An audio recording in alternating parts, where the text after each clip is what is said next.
Film शुरू होती है जहां हमें दिखाया जाता है कि 5 साल पहले एस्टेरॉयड पृथ्वी से टकराए थे और मिमिक्स नामक एक विदेशी प्रजाति आई थी। उन्होंने पृथ्वी के कई देशों पर हमला किया और वे अनुमान लगा सकते हैं कि मानव उन पर कब हमला करेगा। आखिरकार वर्दुन नामक स्थान पर मनुष्यों ने पहली बार जीत हासिल की और हमने मेजर केज को एक समाचार चैनल को साक्षात्कार देते हुए देखा। उनका कहना है कि वर्दुन के हीरो सार्जेंट रीटा थे जिन्होंने नया फाइट सूट पहना था और एक दिन में 100 मिमिक्स को मार डाला था। मेजर केज मीडिया प्रवक्ता हैं और हेलीकॉप्टर से लंदन जाते हैं। मुख्यालय में वह जनरल ब्रिघम से मिलता है और उसे ऑपरेशन डाउनफॉल के बारे में बताता है। इसमें सेना अगले दिन एलियंस पर अचानक हमला कर रही है। ब्रिघम चाहता है कि केज कैमरे के साथ फ्रांस जाए और दुनिया को दिखाए कि वह भी युद्ध लड़ रहा है। केज यह सुनकर आश्चर्यचकित हो जाता है और कहता है कि वह जनसंपर्क अधिकारी है। उसे लड़ाई के बारे में कोई जानकारी नहीं है और उसने जाने से इनकार कर दिया। ब्रिघम का कहना है कि उसके पास कोई विकल्प नहीं है और वह इसे एक आदेश मानने के लिए कहता है। केज ने जनता को ब्रिघम के खिलाफ करने के लिए अपने जनसंपर्क कौशल का उपयोग करने की धमकी दी यदि वह उसे जाने के लिए फोर्स करता है। ब्रिघम केज पर क्रोधित हो जाता है और देशद्रोह और ब्लैकमेल के लिए उसकी गिरफ्तारी की मांग करता है। केज वहां से भागने की कोशिश करता है लेकिन पकड़ा जाता है और मार गिराया जाता है। अगले दिन वह हीथ्रो हवाई अड्डे पर एक फॉरवर्ड ऑपरेटिंग बेस पर हथकड़ी पहने हुए उठता है। केज सार्जेंट फेरेल से मिलता है और अपनी स्थिति बताता है और एक फ़ोन कॉल का अनुरोध करता है जिस पर फेरेल सहमत हो जाता है। जल्द ही केज को पता चलता है कि फेरेल उसे फ़ोन करने के लिए नहीं ले जा रहा है। उसे पता चलता है कि उसे भगोड़ा करार दिया गया है और युद्ध ड्यूटी पर रखा गया है। उसे पता चलता है कि उसे मेजर से प्राइवेट पद पर पदावनत कर दिया गया है। फेरेल केज को जे स्क्वाड से मिलवाता है जिसके साथ उसे नियुक्त किया गया है। फेरेल को पता चलता है कि टीम पोकर खेल रही है और वह उन्हें कार्ड चबाने के लिए कहता है। वह दस्ते के सदस्यों को केज के बारे में सूचित करता है और उसे अगले दिन के युद्ध के लिए तैयार करने के लिए कहता है। अगली सुबह केज को फाइटिंग सूट पहनाया जाता है जहां वह डरा हुआ और घबराया हुआ लगता है। हम रीता को भी देखते हैं जो तैयार होकर युद्ध के लिए निकल पड़ती है। केज और अन्य लोग एक विमान में सवार होते हैं और युद्ध के मैदान की ओर जाते हैं। अपनी उड़ान के दौरान फेरेल सैनिकों को प्रेरित करते हैं जहां कुछ सदस्य केज को घबराया हुआ देखकर उसका मजाक उड़ाते हैं। जैसे ही वे विमान से कूदने वाले होते हैं उनके विमान पर हमला हो जाता है और उसका आधा हिस्सा उड़ जाता है। कई सैनिक मारे गए और कई कूद गए। केज विमान से कूदने वाला आखिरी व्यक्ति था। वह किसी तरह उतरने में सफल हो जाता है और अपने चारों ओर अराजकता देखता है और अपने साथी को मरते हुए भी देखता है। केज युद्ध में भाग लेने की कोशिश करता है लेकिन अपने सूट में उचित भाषा का चयन करने में भी असमर्थ है। वह छेद में गिर जाता है और दूर से रीटा को मिमिक्स से लड़ते हुए देखता है।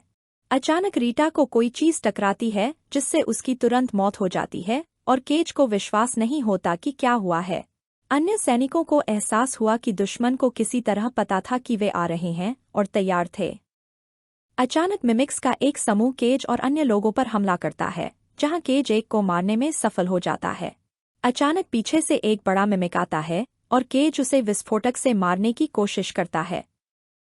केज मिमिक को मारने में कामयाब हो जाता है लेकिन विस्फोट में फंस जाता है और एसिड जैसा खून लगने से उसकी मौत हो जाती है। फिर वह पिछली सुबह हीथ्रो हवाई अड्डे पर उठता है और दिन खुद को दोहरा रहा होता है।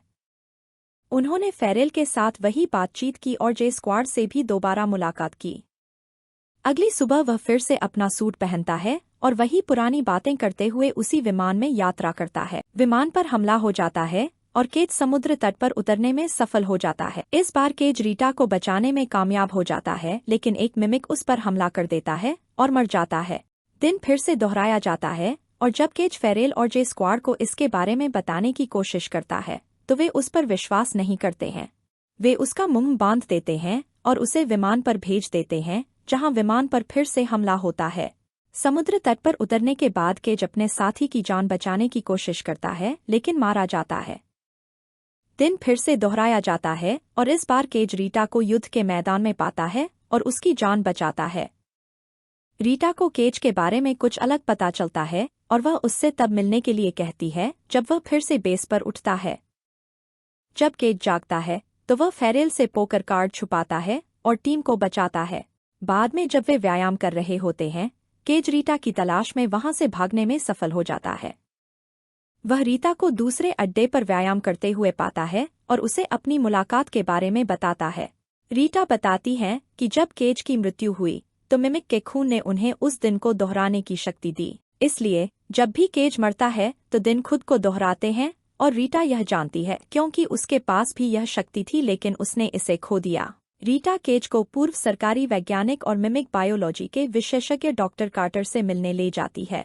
कार्टर ने केज को बताया कि उसने अपने पहले लूप में जिस मिमिक को मारा था वह एक अल्फा था। जब अल्फा मारा जाता है तो मिमिक्स को लड़ाई में फायदा पहुंचाने के लिए सिग्नल भेजता है। सभी मिमिक्स ओमेगा द्वारा नियंत्रित की जाती हैं, जो अल्फा से संकेत प्राप्त करता है और समय को रीसेट करता है। ओमेगा भविष्य के बारे में सीखता है और उसे बदलता है ताकि वे लड़ाई जीत सकें। रीटा केज को बताती है कि ओमेगा चाहता था कि मनुष्य यह विश्वास करें कि वे जीत सकते हैं, इसलिए उसने रीटा को वर्दुन में जीतने की अनुमति दी। जिसके बाद इंसानों ने फ्रांस में अपनी लड़ाई में सब कुछ लगा दिया और यहाँ हमेशा के लिए हार जाएंगे। केज को यह क्षमता विरासत में मिली जब उन दोनों की मृत्यु के बाद उसे अल्फा के खून में डुबोया गया। रीटा चाहती है कि केज समय को रीसेट करने के लिए हर दिन मरने की अपनी क्षमता के साथ लड़ाई जीतने में उनकी मदद करे। कार्टर केज को बताता है कि ओमेगा ने समय निर्धारित करने की शक्ति खो दी है और वह मानसिक रूप से केज की तलाश करेगा। जब ओमेगा को केज मिल जाएगा तो केज को ओमेगा के स्थान के दर्शन होने लगेंगे। रीटा केज से ओमेगा को ढूंढने और उसे उसका स्थान बताने के लिए कहती है ताकि वह उसे मार सके। केज का कहना है कि उसके पास बुनियादी प्रशिक्षण भी नहीं है और रीटा ने उसे प्रशिक्षित करने का फैसला किया। प्रशिक्षण में असफल होने के बाद रीटा केज से कहती है कि जब भी वह घायल हो तो उसे मरना सुनिश्चित करना होगा। वर्दुन में पिछली लड़ाई में रीटा के पास यह क्षमता थी लेकिन रक्त आधान के बाद उसने इसे खो दिया। रीटा केज को मार देती है और दिन फिर से खत्म हो जाता है और केज फिर से जाग जाता है। रीटा केज को रोबोट और ड्रोन से प्रशिक्षित कर रही है जहां वह उनसे हारता रहता है। रीटा दिन को फिर से व्यवस्थित करने के लिए केज को मारती रहती है। एक लूप के दौरान केज को एक सपना आता है जहां वह ओमेगा को एक बांध में देखता है और कार्टर और रीटा को इसके बारे में सूचित करता है। उन्हें पता चलता है कि बांध पहाड़ के पास है और उन्हें युद्ध क्षेत्र छोड़कर वहां जाने की जरूरत है। वे कई बार समुद्र तट से भागने की कोशिश करते हैं लेकिन किसी न किसी तरह मरते रहते हैं। केज कोशिश करते करते थक जाता है और एक लूप के दौरान बेस छोड़ने का फैसला करता है। वह शराब पीने के लिए शहर जाता है और एक बार में आता है लेकिन अचानक कुछ सुनता है और बाहर चला जाता है। केज देखता है और महसूस करता है कि मिमिक्स समुद्र तट पर आक्रमण के दौरान शहर पर कब्जा करने की योजना बना रहे थे। केज ने अपना प्रशिक्षण फिर से शुरू करने का फैसला किया और अब हम देखते हैं कि वह युद्ध के मैदान में भी सुधार कर रहा है। वह मिमिक्स को आसानी से मार देता है और रीटा को सूचित करता है कि जब भी वे भागने के लिए कार के पास आते हैं तो वे मर जाते हैं। इस बार वे एक कार में भागने में सफल हो जाते हैं और जब मिमिक्स उन पर हमला करते हैं तो केज उन्हें हरा देता है और मार डालता है। बाद में वे एक घर पहुंचते हैं और एक हेलीकॉप्टर ढूंढते हैं और केज को पता चलता है कि रीटा घायल हो गई है। जब केज रीटा को पट्टी लगा रहा है तो वह कहती है कि उन्हें यहाँ से बाहर निकलने के लिए हेलीकॉप्टर की चाबी ढूंढनी होगी। केज ने उसे आराम करने और इंतजार करने के लिए कहा क्योंकि जल्द ही अंधेरा हो जाएगा और उसे अपनी कॉफी का आनंद लेने के लिए कहा। रीटा को अचानक एहसास हुआ कि केज झूठ बोल रहा है और पूछती है कि वे कितनी बार यहाँ आए हैं कि जब भी वे हेलीकॉप्टर से निकलने की कोशिश करते हैं तो रीटा की यहीं मृत्यु हो जाती है। रीटा उसकी बात नहीं सुनती और हेलीकॉप्टर स्टार्ट कर देती है और मिमिक उस पर हमला कर देता है। केज मिमिक को मारने की कोशिश करता है लेकिन हेलीकॉप्टर दुर्घटनाग्रस्त हो जाता है और रीटा की मृत्यु हो जाती है और केज फिर से दिन बिताता है। इस बार केज ने रीटा को अपनी शक्तियों के बारे में नहीं बताने का फैसला किया और हेलीकॉप्टर को खुद ही बांध तक ले गया। जब वह बांध पर पहुंचता है तो उसे पता चलता है कि ओमेगा वहां नहीं है। उस पर अल्फा द्वारा हमला किया जाता है जो उसका खून चुराना चाहता है और उसे दिन फिर से रीसेट करने से रोकना चाहता है। केज खुद को मारने में सफल हो जाता है और रीटा और कार्टर को बताता है कि उसकी दृष्टि एक चाल थी। रीटा का कहना है कि उन्हें कार्टर द्वारा निर्मित प्रोटोटाइप की खोज करने की आवश्यकता है जो केज को ओमेगा के वास्तविक स्थान की खोज करने की अनुमति देगा। यह उपकरण एक ट्रांसपोंडर है जो एक बार अल्फा से जुड़ जाने पर ओमेगा का स्थान ढूंढ लेता है। यह उपकरण रक्षा मंत्रालय में जनरल ब्रिघम के पास है और उन्होंने इसे प्राप्त करने का निर्णय लिया है। केज ब्रिघम को डिवाइस देने के लिए मनाने में सक्षम है क्योंकि वह उसके भविष्य की सटीक भविष्यवाणी करता है।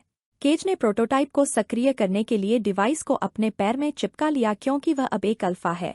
वह ओमेगा का स्थान ढूंढता है जो पेरिस में लोअर पिरामिड के नीचे है। वहां से भागते समय उनकी कार क्षतिग्रस्त हो जाती है और वे घायल होकर बेहोश हो जाते हैं। रक्त आधान से केज की जान तो बच जाती है, लेकिन इससे दिन को फिर से निर्धारित करने की उसकी क्षमता खत्म हो जाती है।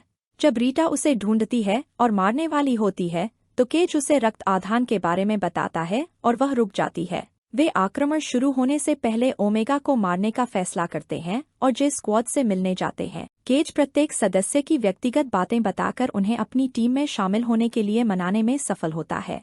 पेरिस के रास्ते में टीम को निर्देश दिया गया है कि वे अल्फा को न मारें क्योंकि ओमेगा दिन को रीसेट कर देगा। पेरिस पहुंचने के बाद उनके विमान पर हमला होता है और वह दुर्घटनाग्रस्त हो जाता है। दस्ते के अन्य सदस्य मिमिक्स का ध्यान आकर्षित करने और ध्यान भटकाने का निर्णय लेते हैं और वे मारे जाते हैं।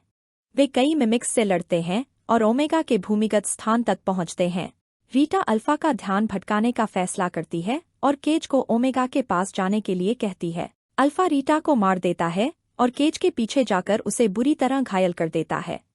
केज ओमेगा के कोर में एक ग्रेनेड बेल्ट गिराने, उसे नष्ट करने और अन्य मिमिक्स को निष्क्रिय करने में कामयाब रहा है। केज का शरीर ओमेगा के रक्त को अवशोषित कर लेता है और दिन फिर से शुरू हो जाता है। वह पहली बार जनरल ब्रिघम से मिलने के लिए जाते समय ठीक वैसे ही हेलीकॉप्टर में उठे। ब्रिघम ने घोषणा की कि पेरिस में शक्ति वृद्धि के बाद मिमिक गतिविधि बंद हो गई है और दुश्मन हार गया है। केज को कभी गिरफ्तार नहीं किया गया और वह हीथ्रो चला गया, जहां उसे फेरेल सहित अपने दस्ते के साथ ही मिले। उनमें से कोई भी उसे नहीं पहचानता क्योंकि वह एक बार फिर मेजर बन गया है। उसकी मुलाकात रीता से होती है, जो भी उसे नहीं पहचानती। वह पूछती है कि वह क्या चाहता है, जैसा कि वह पहले भी कई बार पूछ चुकी है, और वह मुस्कुराता है और हंसता है।